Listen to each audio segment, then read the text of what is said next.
brasileiro. Os grupos centralizadores, eles vão ter uma forte desconfiança não é bem o termo, eles não vão considerar a possibilidade de que a partir dos interesses particulares, que a partir dos interesses dos grupos sociais, que a partir dos interesses das províncias, né? As províncias eram aquilo que nós hoje chamamos de estados, que a partir desses interesses pudesse ser montado o Estado Nacional. Na compreensão deles, diferentemente do processo da construção do Estado Nacional Europeu, o Estado Nacional Europeu eles compreendem como tendo surgido a partir de um processo que havia perpassado, havia durado séculos e havia sido erguido num processo quase que natural. A partir dos costumes, dos hábitos, a partir de uma lenta ampliação da máquina pública, foi-se construído um Estado Nacional fundado na unidade dos costumes, fundado numa unidade pré-existente no campo dos costumes. O caso brasileiro, esses centralizadores consideravam que a construção do Estado Nacional tinha que ser uma ação intencional, partindo de cima para baixo. Naquele momento, os grupos adversários, eles já apontavam na possibilidade de compreender o arranjo que iria organizar o Estado brasileiro. Os chamados federalistas defendiam que a construção do Estado Nacional poderia ser operada a partir de uma competição entre as províncias. As províncias, desempenhando o mesmo papel dos indivíduos no mercado, elas iriam construir o Estado Nacional. Os interesses das províncias mais ricas, os interesses dos grupos sociais, numa arena competitiva, iriam moldar a feição do Estado Nacional. Então nós temos aqui, de um lado, uma corrente que, a partir de valores políticos, considera que os interesses são incapazes, que os interesses particulares, que os interesses dos grupos sociais são incapazes de organizar o Estado Nacional, e nós temos um outro grupo que considera que a construção do Estado Nacional é uma obra de interesses em conflito.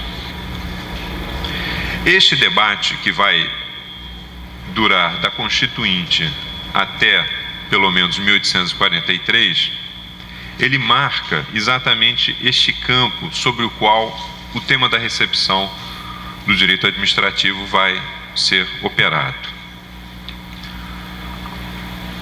A maioridade do monarca, né, Dom Pedro II, é o início de um período durante o qual o Império Brasileiro encontra uma instabilidade política. Os debates que haviam sacudido o país nas décadas de 20, 30 e 40, momentaneamente silenciam, né? Os conflitos armados que haviam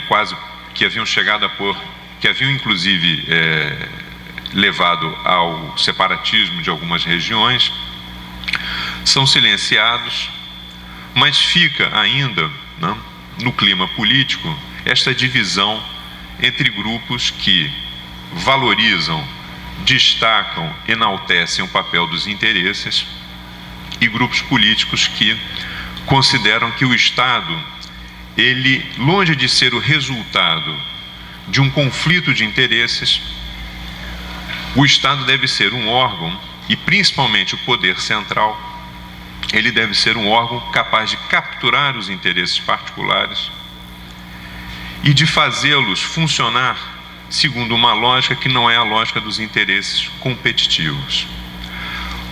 O pensamento centralizador, que vai ser o pensamento que vai recepcionar de forma positiva o direito administrativo, ele não desqualificava os interesses, ele não desqualificava os interesses particulares e nem desqualificava aquilo que ele entendia como os direitos individuais, os chamados direitos civis. O ponto central para ele residia no fato de que esses interesses e esses direitos, eles não poderiam ser o fim último da ação do Estado e do poder central. Esses interesses e esses direitos, eles somente ganhavam a sua legitimidade plena quando eles eram capturados pelo poder central. Um poder central que tinha como função introduzir nesses interesses valores que eles próprios, pela sua dinâmica natural, não conheciam. Os órgãos como o Conselho de Estado, o poder central e o poder moderador, eles tinham uma tarefa ativa. Eles não eram órgãos passivos. Eles tinham como função incorporar, trazer valores que não estavam presentes na órbita desses interesses e desses direitos. Esses interesses, eles são vistos não como ilegítimos, mas eles são vistos como movidos por uma lógica moldada pelos interesses particulares. É da sua natureza a competição, é da sua natureza o egoísmo. A nação e o Estado nacional, ela não pode ser um fruto de uma competição,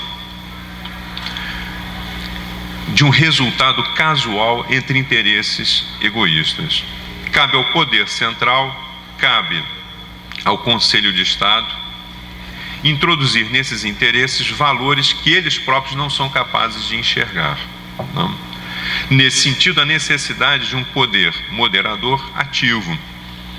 Nesse sentido, a necessidade de um direito administrativo que seja o portador do interesse nacional, de um interesse nacional que não pode ser subjugado pelos interesses particulares. É interessante, apesar de não ser propriamente, não ter ocorrido no momento da introdução do direito administrativo, que, como eu já mencionei, é do final dos anos 50, que quando ocorre o debate sobre o fim do tráfico de escravos, os defensores do fim do tráfico dizem o seguinte: a medida que vai pôr fim ao tráfico é uma medida que aparece aos olhos da sociedade como arbitrária. Mas isso somente ocorre porque os interesses existentes na sociedade, movidos pelo egoísmo natural, eles são incapazes de vislumbrar a temática da grandeza nacional, da importância da vontade nacional. É necessário, portanto, uma ação que não está dada, uma ação movida por valores que não estão presentes na órbita dos interesses e dos grupos sociais. Os grupos federalistas, e que também nós podemos chamá-los de liberais, eles estão partindo de uma outra chave de leitura, de um outro conjunto de valores. Tavares Bastos, ou Rui Barbosa também, mas principalmente Tavares Bastos, são homens que estão enxergando o processo de modernização na sociedade brasileira como um processo de liberação dos interesses mercantis, como um processo a partir do qual os grupos sociais, eles num mercado competitivo, eles pleiteiam e se organizam na defesa dos seus interesses. A república que vai vir após a monarquia, ela é caracterizada por um historiador, Sérgio Buarque de Holanda, que é muito importante na área das ciências sociais, né? Ele é mais do que o pai do Chico Buarque de Holanda, ele é um historiador importante. Ele diz que a república é a vitória das oligarquias, que a república é a vitória do mundo dos interesses. Não. Os grupos, não é à toa que com a república emerge a temática do federalismo. O federalismo, ao longo de todo o império, ele vai enxergar a necessidade de retirar esse órgão parasitário, esse órgão bloqueador do mundo dos interesses, e permitir que esses interesses eles possam perpassar a sociedade brasileira, que então está marcada pelo atraso e por uma posição, já naquele momento, no final dos anos 60, quando Tavares Bastos está escrevendo, numa posição retardatária frente, por exemplo, à Argentina, que então se afirmava como uma nação mais desenvolvida. Então, é neste campo que ocorre a recepção do tema do direito administrativo no Brasil. O direito administrativo, ele vai ser compreendido a partir exatamente desse conjunto de valores. Um dos grandes teóricos do direito administrativo, Paulino José Soares de Souza, que vai escrever inclusive um ensaio sobre direito administrativo, ele vai chamar a atenção de que o Estado brasileiro, ele carece de um elemento fundamental, que é o elemento da continuidade e da regularidade no seu funcionamento. A política, diz ele, é caracterizada pela instabilidade, pela uma opinião volátil, pela uma opinião pública volátil, que é da dimensão da política.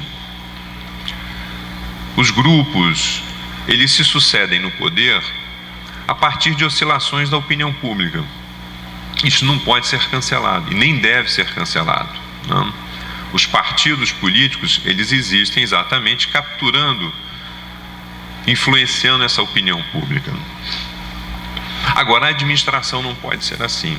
A administração não pode ser regida pela instabilidade. A administração tem que apresentar ao cidadão uma continuidade que está traduzida no respeito aos direitos civis do cidadão.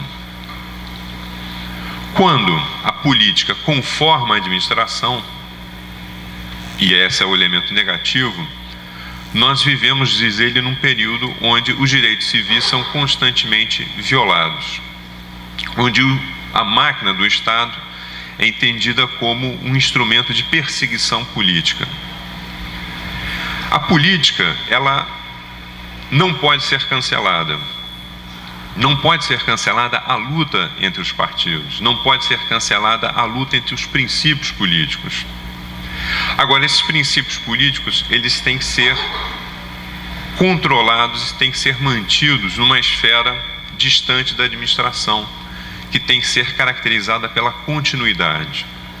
A administração é o campo onde, caso a política e esta oscilação da opinião pública chegue até ela, a máquina do Estado passa a ser um instrumento de perseguição, passa a ser um instrumento onde os adversários políticos se valem dos meios públicos para perseguir. O papel que ele vê, então, no campo da administração vai ser chamado como o coração do Estado, né? Um jurista, Pimenta Bueno, aliado dos centralizadores, vai chamar que a administração é a mola do Estado. O poder moderador é o coração, mas a mola é a administração. E essa mola, ela tem que ser mantida funcionando uniformemente. Os partidos, eles podem variar na sua orientação política, mas a administração, ela tem que ter uma continuidade. O Conselho de Estado, nesse sentido, seria o órgão onde o direito administrativo poderia ser apreciado de forma mais imparcial. O papel do Conselho de Estado, ele vai ser exatamente este órgão que vai permanecer acima das controvérsias e das oscilações naturais da política. É importante perceber, inclusive isso foi aqui mencionado, de que a leitura de que o poder executivo, em particular o poder moderador, desempenhe um papel de modernizador, né, de um poder ativo, ele, a partir dos anos 30 do século XX, e mesmo antes, ele começa a ganhar uma feição de ausência de política, despolitizado, se nós podemos dizer, quase com uma ideia de um agente modernizador, como se a modernidade fosse um conjunto de valores distantes da política, né?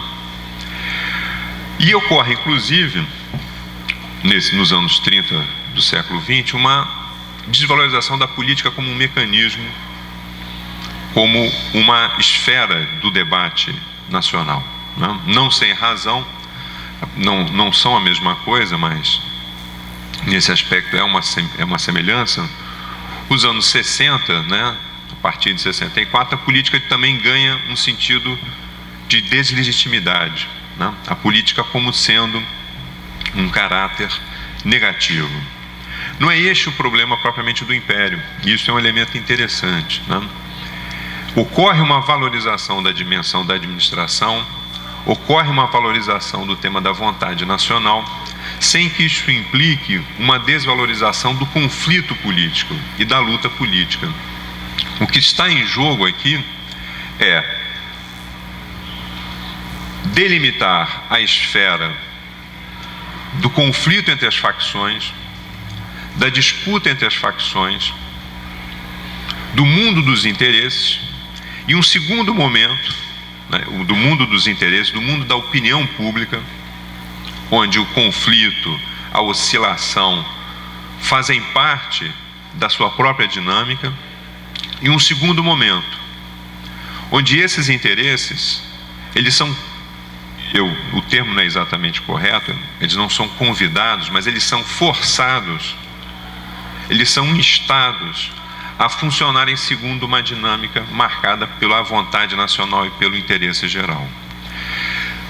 É importante perceber que esses autores centralizadores, eles são profundamente influenciados pelo debate político francês, que exatamente está transitando e está trabalhando com, alguns desses autores franceses estão trabalhando com a mesma ideia. A ideia de que os interesses particulares, eles são uma dinâmica inevitável da sociedade moderna, mas eles por si só não podem ser o fim último da ação do Estado. Existem valores que transcendem esses interesses particulares. A política, como diz um dos teóricos do direito administrativo, ela é a cabeça do Estado. Ela é a dinâmica da opinião pública. Agora, os braços, a ação que chega até o cidadão, ela não pode ser controlada pela dimensão da política. Toda investigação, como já foi dito aqui, de maneira acertada, ela não é um exercício puro de erudição, né? Não é um deleite, né? Eu particularmente não sou assim fanático, né, de arquivo público, de documentos, não sou, né, um entusiasta da pesquisa arqueológica. Eu acho que a pergunta que particularmente me conduziu a estudar exatamente, ou pelo menos a margear o tema da recepção do direito administrativo, foi compreender, né, essas duas dimensões. A dimensão presente do conflito entre os interesses, que faz parte da pluralidade das sociedades contemporâneas, e um outro elemento, que é o tema do interesse nacional, que é quase como uma obsessão, né, do pensamento político nacional, o tema da vontade nacional, do interesse nacional, da construção nacional. E como esses dois elementos, eles encontram no pensamento centralizador, no pensamento Saquarema, e que vão exatamente ser esses homens que vão recepcionar o direito administrativo, uma possibilidade de solução, de uma harmonia nesses dois campos. O pensamento liberal do Império, ele vai seguir as pegadas do pensamento político inglês, que é exatamente a ideia de que o Estado, ele é o resultado de um conflito entre interesses e facções, e que se porventura algum desses interesses e dessas facções são prejudicados, isso faz parte desta natureza, né? Não, obviamente não vai se ferir direitos, mas cabe aos cidadãos eles aceitarem este jogo, né, de perdas e ganhos. Esse elemento, ele se mostra, né, no caso do Estado, da construção do Estado Nacional, que não se restringe apenas aos anos 50 e 60 do século XIX, como um elemento perturbador, como um elemento de instabilidade. O pensamento Saquarema, ele foi exatamente uma tentativa de juntar esses dois polos, do mundo dos interesses com o mundo da vontade nacional. Muito obrigado. Na realidade, a teoria constitucional, o que me interessa da teoria constitucional são os reflexos que ela tem na estrutura do Estado.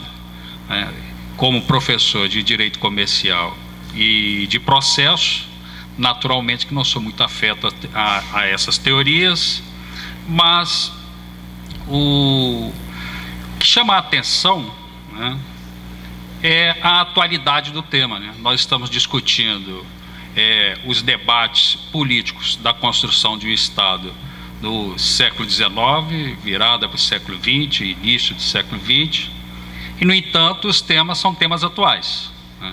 Vimos na fala dos nossos expositores a questão do debate do centralismo, a questão da interpretação do liberalismo, né? Que liberalismo é esse? Que liberalismo que nós temos entrando aqui na nossa estrutura jurídica, né?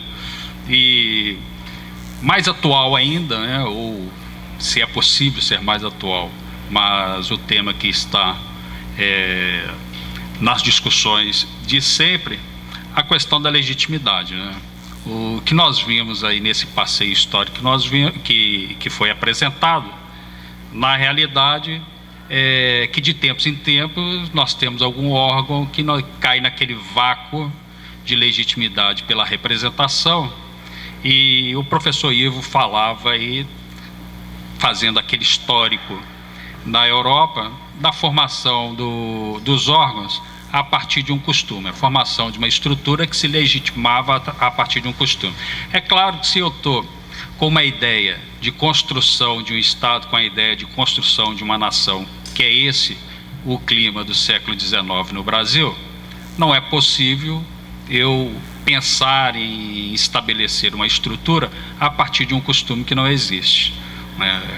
O que fica claro, né, e que está claro para nós, nos historiadores, é que esta formação desse Estado e, consequentemente, também de uma ideia de nação, ela vem a partir de debate de grupos que têm projetos específicos. Ou seja, então nós temos uma formação de Estado e uma formação de nação que ela é dirigida. Temos ideias dirigentes para a formação desse Estado e, como é uma ideia dirigente, uma ideia de uma necessidade de tutelar, né? Daí a ideia da tutela. E o interessante é como que essa ideia ela não se afasta, essa ideia está presente hoje, né? Em todos os debates que nós temos em todos os âmbitos, né? Quando se fala em qualquer tipo de estrutura, tem sempre que se pensar em qual é o órgão que vai fazer a tutela. Se é o Ministério Público, se é o Ministério Público que tem que tutelar os interesses difusos, se é o Ministério Público que tem que entrar com ações coletivas para defender a coletividade, muitas vezes com ações com interesses conflitantes ou diversos do que aquela coletividade está pensando que seria melhor para ela. O Supremo Tribunal, como dando a última palavra daquilo que seria a vontade constitucional, daquilo que seria a vontade da população, a vontade da nação, mas sem consultar a nação, sem a nação ter mostrado que era esse o projeto, que era essa a real intenção. Então, essa ideia de tutela e de dirigismo é uma ideia que é uma ideia atual, que está presente.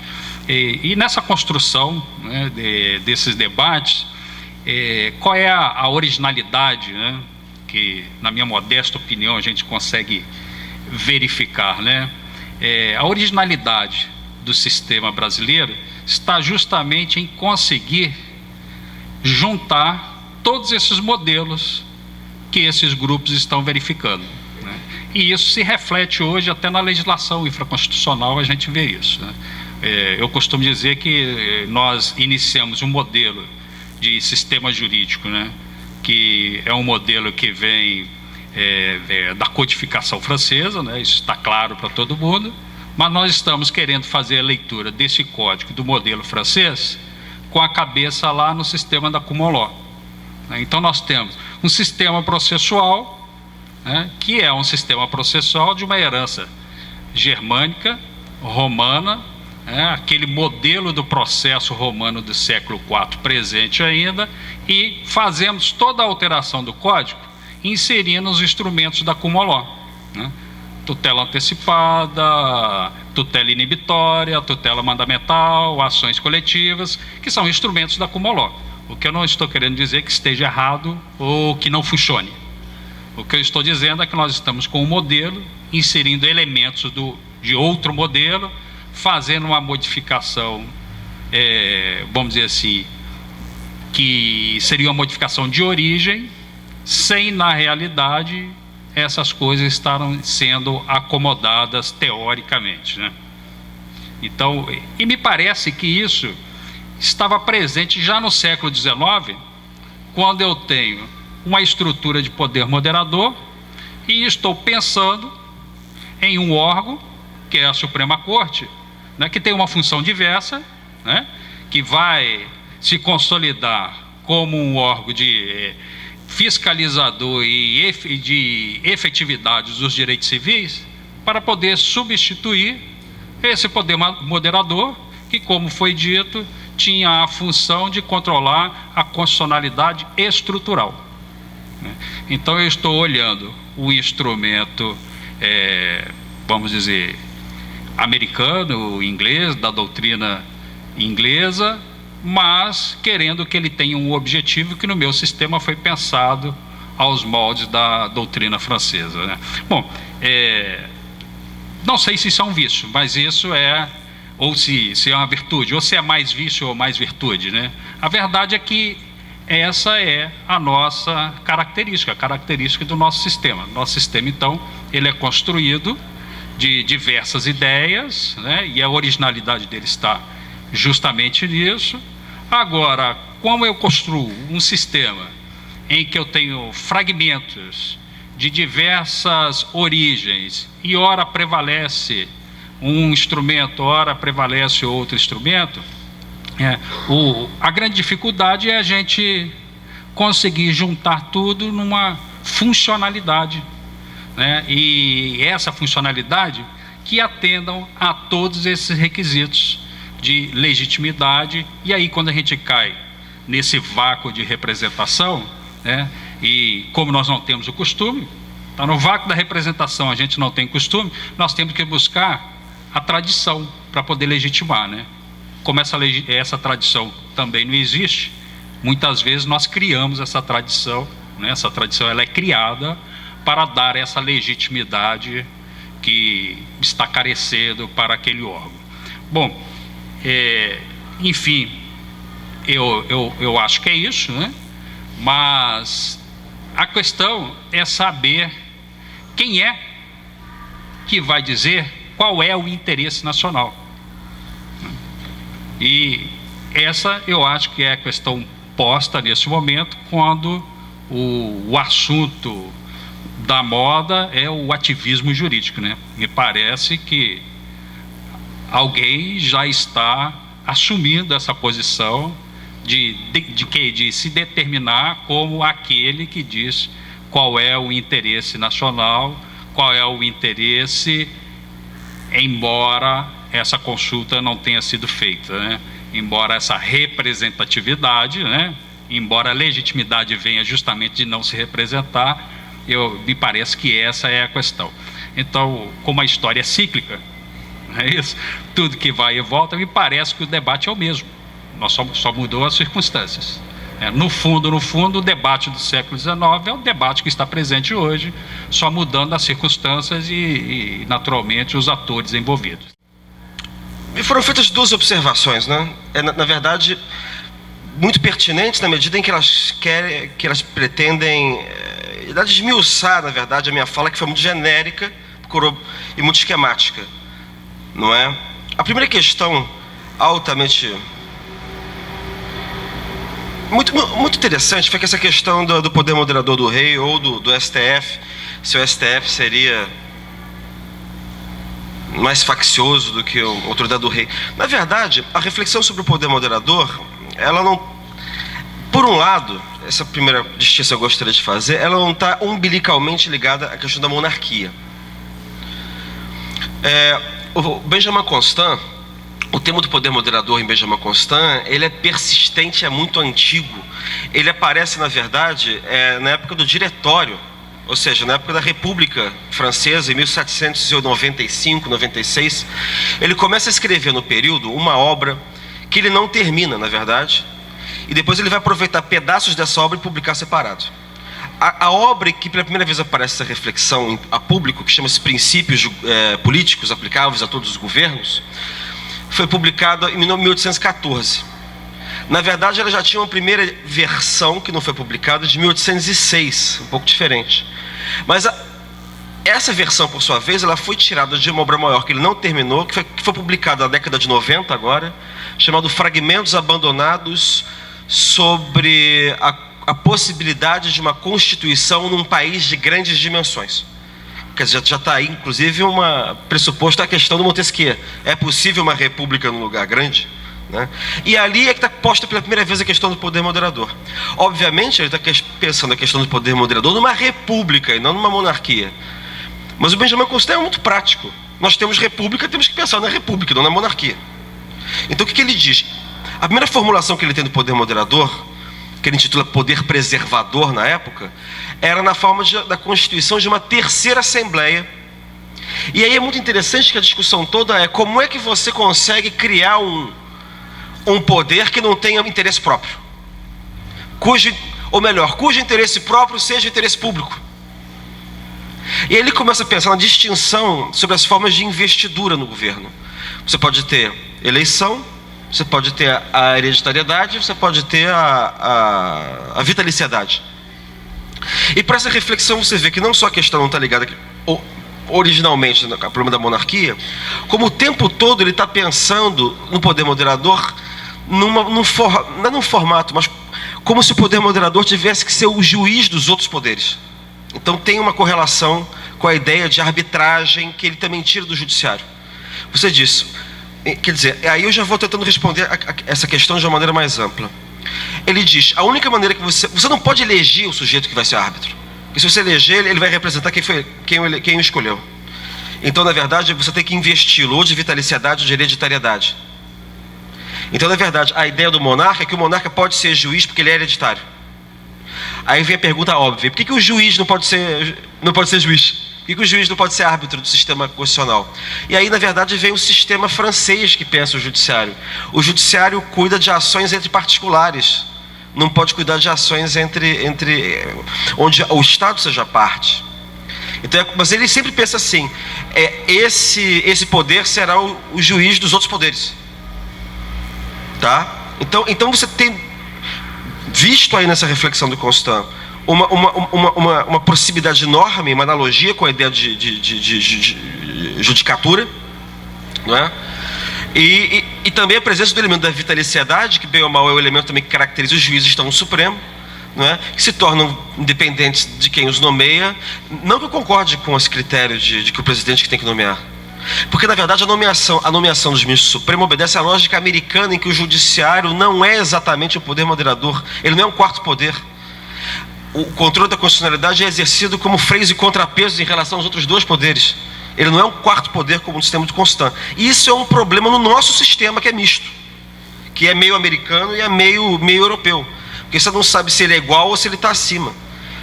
É fato que ele está acima, mas ele também é órgão de cúpula do judiciário. Aí parece que o judiciário como um todo está acima, e isso, para usar uma expressão francesa, polui a paisagem intelectual. Quer dizer, que a paisagem que deve nos dar inteligibilidade sobre o fenômeno, né? Quanto à questão do Império da República Velha, aqui a explicação é mais rápida. A fase de consolidação da ordem no Império, que é necessariamente conservadora, no certo ponto de vista, porque ela tem que concentrar o poder, ela não corresponde exatamente ao período todo do Império. Ela vai até 1870, mais ou menos, justamente quando começam os questionamentos à natureza conservadora do Império, quer dizer, concentradora de poder do Império, seja no unitarismo, seja no imperador, Não é? Isso é uma coisa interessante porque aconteceu no Chile na mesma época, que não era monarquia, mas tinha um presidente que funcionava como se fosse um monarca. E isso tem uma pressão parlamentarista, que é a pressão que é característica do período de transição para o período oligárquico. O império vai cair justamente porque as forças aristocráticas ou oligárquicas não conseguem operar a transição dentro da monarquia por causa da abolição da escravatura. Porque eles tentam implementar um parlamentarismo, onde o rei reina e não governa, na Lei Saraiva, em 1881. Só que a participação da coroa no processo de abolição mostra que não dá para fazer a transição dentro da monarquia. E aí vem a república, como maneira de operar essa transição para o regime oligárquico / liberal. Tá? É isso que eu estava querendo explicar. Tá bom? Obrigado. Acho que é uma reflexão importante. Eu acho que o senhor tocou no ponto da questão, justamente quando nós temos, num contexto democrático, órgãos não eletivos. Quando se coloca essa discussão, se você não elege, né, um representante, qual é o critério de sua escolha? Aí a questão passa a ser, como o senhor utilizou o termo, a qualidade. No controle de constitucionalidade, essa discussão foi talvez o cerne do debate Kelsen e Schmitt, no qual Schmitt propugnava justamente o quê? A escolha do guardião da Constituição. O presidente do Reich era eleito. Então, para Schmitt, obviamente, essa discussão seria, né, não seria não eleito, jamais haveria essa possibilidade, mas ele perdeu o debate. Kelsen ganhou, as cortes constitucionais existentes aí colocam essa discussão, e obviamente a discussão da qualidade, isso que eu quero colocar, a discussão da qualidade dos membros das cortes constitucionais, ela assume diversas facetas. Eu diria 3. Uma delas é a discussão que também, eu concordo com o senhor Cristiano, não é uma discussão muito, digamos, interessante, ou a forma de escolha. Se você deve escolher como nós escolhemos sob a forma americana, ou como as diversas cortes europeias fazem. Esse é um foco. Você pode discutir a qualidade dos membros através da forma de escolha. Outro processo que no Brasil é uma discussão incipiente, mas existe em outros países da Europa, a discussão da formação do juiz. De onde vem? Quais são as classes sociais? Onde são formados? Essa é uma outra linha de discussão. E a terceira, e a mais famosa de todas, é a discussão da teoria da argumentação, que é como os juízes decidem. Ou seja, a discussão da qualidade, por exemplo, que era a questão do bom soberano, né? Quando nós pensávamos no princípio monárquico, a discussão de como se evitar a tirania, né? Quando você tem num contexto democrático como é o nosso, no atual, de sociedades pluralistas, onde você tem um poder judiciário que justamente é democrático por não ser eleito, a forma da qualidade se traduz nessas 3 discussões do meu ponto de vista. Nesses 3 temas, né? Ela já está inserida aí. É interessante notar que no caso do Brasil em particular, há alguns elementos da Constituição de 88 que transformam a discussão do Supremo Tribunal Federal, né, e o papel dele bastante destacados. Recentemente nós tivemos a questão das súmulas vinculantes, que é um instituto jurídico extremamente impositivo, né, no qual o Supremo Tribunal Federal pode reformar qualquer decisão, não só da esfera do judiciário, mas da administração pública em qualquer esfera federativa. Né, e um aspecto importante, né, que eu acho que talvez tenha se dado pouca atenção, ou na verdade percebido o significado disso. Eu me refiro às cláusulas pétreas, né? As cláusulas pétreas na Constituição de 88, elas têm um significado que o nome até nos induz a um erro, né? A ideia de que cláusulas pétreas são cláusulas por definição imutáveis. A essência da definição de cláusulas pétreas, a consequência jurídica delas não é essa. Ela justamente dá ao poder, ao órgão que exerce o controle de constitucionalidade, o poder de rever as emendas constitucionais quanto ao conteúdo.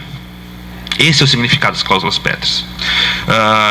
Nós pensávamos, por exemplo, no próprio caso norte-americano, onde não há nenhuma cláusula pétrea, né, embora nós saibamos que as emendas constitucionais são difíceis de serem feitas nos Estados Unidos pelo seu procedimento complexo, que envolve também os estados da federação, uma vez, né, mas isso acontece em outros países, por exemplo, na Índia, isso é relativamente comum.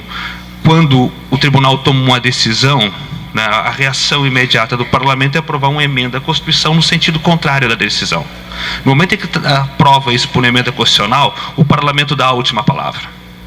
nos Estados Unidos, se imaginássemos essa possibilidade do conflito entre a Suprema Corte e se o Congresso conseguisse aprovar uma emenda à Constituição no sentido contrário, prevaleceria a determinação do Congresso. No Brasil, não. Graças à cláusula pétrea, o próprio Supremo Tribunal Federal tem a última palavra com relação ao conteúdo da própria emenda. Então, nesse sentido, o que nós temos aqui? Por que no Brasil a discussão do STF adquiriu relevo? É que num contexto onde os tribunais, sobre a égide dos princípios constitucionais, né, estão a todo momento questionando os próprios limites de sua decisão. No momento em que você tem uma decisão com princípios tão vagos e amplos, o que afinal das contas é igualdade, o que é liberdade, o que é a proteção à vida na Constituição brasileira. Então você tem alguém não eleito que diz o que é isso. E justamente, no caso do Brasil, como eu falei, o contexto do ativismo judicial ele se reforça por esse papel institucional que o Supremo tem, que é muito poder para um tribunal, na minha opinião. Dificilmente nós encontraremos num outro modelo seja americano, europeu, tamanho e poder significativo tão forte como nós temos no STF. Então isso eu acho que coloca essa discussão no Brasil, mas ela se coloca, como eu te falei, nesses três formas, né? Como se decide, né, de onde provém os juízes e qual a forma que eles são escolhidos. Eu creio que seria isso. Pois não. Só uma pergunta aqui, né? Quer falar? O Supremo julga e não governa, ou ele julga, governa e administra? Olha, eu acho que ele julga com uma certa autoridade, com bastante autoritarismo, né? Administra em alguns casos, não todos, e quando administra, muitas vezes pode administrar muito mal, né? Porque existe uma diferença fundamental da estrutura do judiciário para a estrutura da administração pública, né? O judiciário, isso é interessante, o STF tem o poder de revisar amplamente políticas públicas, mas ele revisa isso com base na perspectiva de direitos, referido sempre a um caso concreto, que é a função do judiciário. No entanto, um administrador tem a perspectiva não do caso concreto, mas a perspectiva geral de uma política pública. Nós podemos imaginar um caso exemplar, que acontece muito na jurisprudência brasileira, né? A questão dos remédios, né? É frequente no Poder Judiciário a concessão de mandatos de segurança, enfim, mas normalmente mandatos de segurança, né? Para conceder medicamentos a pessoas que portem enfermidades graves e que não têm condições de comprar os medicamentos, que muitas vezes são caríssimos, são importados, enfim. Essas decisões ganharam uma dimensão bastante significativa no âmbito do judiciário em todas as esferas da federação. A ponto de que muitos governos estaduais já fazem previsões orçamentárias justamente para cobrir as despesas com essas decisões judiciais. O que acontece, né? Imaginemos a seguinte situação, a perspectiva do administrador. Ele, como todo bom administrador, ele lida com recursos limitados. No momento em que ele lida com recursos limitados, ele faz opções. Ele pode, de repente, tirar, digamos, uma verba significativa da concessão de medicamentos, que regularmente o Estado faz, para combater, por exemplo, uma febre de epidemia iminente. Ao fazer isso, ao fazer essa escolha, com certeza, obviamente, ele vai prejudicar determinados interesses. Esses interesses provocam o judiciário.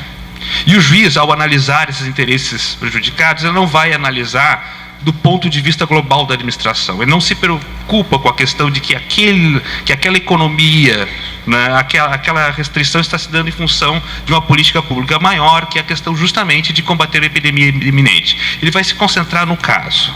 Nesse sentido, ele vai administrar na medida em que ele vai reformar a decisão do administrador e dizer, não, nesse caso aqui você tem que manter os medicamentos, e ele analisa só aquelas circunstâncias. Então é nesse sentido que eu acho que o Supremo Tribunal Federal, não só o Supremo Tribunal Federal, mas todos os tribunais, quando fazem a administração, eles fazem mal, na medida em que eles não estão institucionalmente inseridos dentro de do ponto de vista da administração. O ponto de vista do órgão jurisdicional é diferente. O órgão jurisdicional não foi concebido, não é essa a sua principal função, né, administrar e ter o papel do ponto de vista do administrador. Isso, para mim, eu acho que é um problema institucional fundamental da própria estrutura do judiciário. E, claro, me parece um problema, não digo com isso que não quero fazer aquela visão, bom seria que os juízes, então, não decidissem. Não se trata disso. Eu acho que esse é um problema mais grave ainda. Os juízes já decidem, e isso é um fato que nós temos que analisar. Agora, é como nós resolvermos esse problema daqui para frente. O problema que se coloca é como se forma a vontade nacional, né? De que maneira a vontade nacional, ela não vem a se tornar estranha à própria sociedade. Né? Quer dizer, na teoria política de feição anglo-saxã, isso não é um problema, porque a lógica que rege a construção dessa vontade nacional e das políticas públicas é a lógica do conflito dos interesses. Né? E é da sua natureza que ela seja, não vou dizer predatória, mas que ela envolva perdas e ganhos para os envolvidos nesse conflito. Né? Eu creio que nós temos na sociedade brasileira, não é só o problema de duas cabeças, né? Cabeça europeia e cabeça norte-americana, né? Podemos dizer, inclusive, uma cabeça ibérica, né? E valores, e outros tantos valores norte-americanos, né? Mas a questão que me parece importante é se nós vamos trabalhar, se nós vamos refletir a partir de um conjunto de valores que entende o Estado como o resultado de um conflito de interesses, né? E de que o interesse nacional ele seja uma construção aleatória, né? Resultado de acordos pontuais, né? Onde as negociações se dão em torno de agendas que são construídas com base na defesa de interesses, ou se é possível a existência de órgãos, inclusive dentro do próprio Estado, onde esses interesses sejam postos em contato e sejam instados a funcionar segundo outra lógica que não seja apenas a lógica dos interesses privados. Né? Quer dizer, eu particularmente, não acho que seja propriamente uma questão de uma escolha dual, no sentido de que ou uma coisa ou outra, né? Quer dizer, a própria experiência do Estado brasileiro, ela mostra que existem órgãos colegiados, né, reunindo diversos grupos de interesse, diversos grupos setoriais, né? Isso não quer dizer que a vontade nacional, né, ela não possa vir a ter um caráter arbitrário, né, um caráter de imposição, um caráter de implementação de uma política que porventura venha inclusive a ferir esses interesses, né? Eu acho que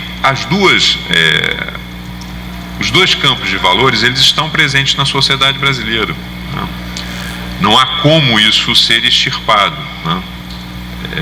Não há como nós sairmos desse impasse, né? Eu particularmente considero que, não vou dizer que seja propriamente da nossa, não creio que os costumes, como já foi dito aqui, eles são construídos, né? Quer dizer, mesmo a construção do Estado europeu, ele não é um processo natural, né? Ele é um processo em que, em dado momento, certas identidades, por exemplo, regionais, elas são solapadas, né, por uma ação intencional, né, de certos grupos, né? Quer dizer, os costumes e as tradições, elas são também construídos, né, e silenciam outros costumes e tradições. Eu acho que, particularmente, a formação do Estado Nacional e da própria sociedade brasileira, ela espera, né, que esta vontade nacional ela exista, ela se manifeste, né? Seja como isso é uma inovação, durante muito tempo, se nós olhássemos o debate político, por exemplo, dos anos 60 e 50 do século XX, o portador dessa vontade nacional e desse interesse nacional era o presidente, né? Era o chefe carismático, era o líder nacional que iria conduzir o país. É o resultado, quer dizer, é uma mudança significativa que nós estejamos hoje aqui discutindo que esse papel é do Supremo e do Judiciário, né? Isso tem sido, inclusive, um objeto de discussões. Não apenas esse aspecto de ser o Judiciário, mas que isso é uma mudança na cultura política brasileira como um todo. O papel do intérprete da vontade nacional, se nós olhássemos seja à direita, seja à esquerda, era o presidente, era o chefe do executivo, né? Seja no período, seja das forças, digamos assim, que enxergavam o presidente como um agente de mudança social, de introdutor das reformas de base, como é o período dos anos 60, seja quando vem o período autoritário, o presidente vai ser um agente modernizador de uma introdução de um conjunto de medidas modernizadoras. Hoje é o judiciário. Mas vejam, há uma persistência desse elemento. Talvez os países, né, eles não possam dar salto sobre a própria sombra, né? Isso não é possível, né? Ninguém sai de ninguém se salva de um afogamento puxando pelos próprios cabelos. Quer dizer, eu acho que nós temos que aprender de alguma forma a lidar com esse elemento da vontade nacional, da existência dessa cultura política, onde os interesses, eles são forçados e devem ser levados a pensar numa dinâmica que não seja do próprio egoísmo. É claro que eu não estou aqui entrando nos problemas complexos que foram aqui levantados sobre a questão do administrador, do judiciário, mas estou apenas chamando a atenção de que este é um elemento que me parece ser presente e que não deve sair, e muito provavelmente não vai sair, né, do debate da cultura política nacional.